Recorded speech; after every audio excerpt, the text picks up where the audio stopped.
The best thing for school children now is to be in school with their teachers, with their friends.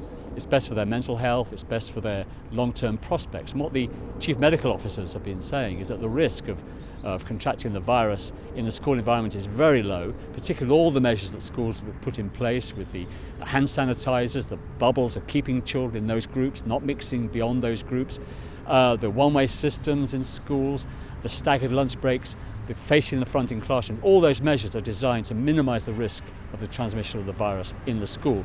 But the risk of not attending school is much greater in terms of the mental health of young people and in terms of their long-term educational prospects. Well, education is compulsory in this country, something we believe in, all of us, very strongly. And it will be mandatory from this term to go back into school. It's the best place for children to be, for their mental health and to help them to catch up. Fines have always been a last resort measure for head teachers, even in normal times.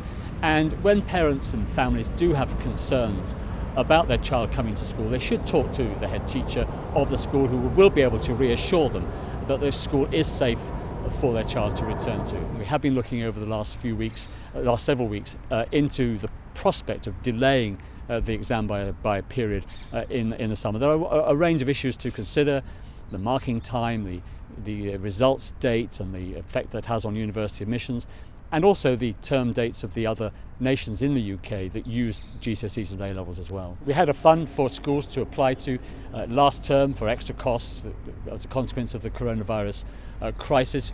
We start this year the first of a 3-year funding settlement for schools, which is much more generous than any funding settlement over the last 10 years, £14.5 billion more funding for schools. Our priority has been to put funding into catch-up.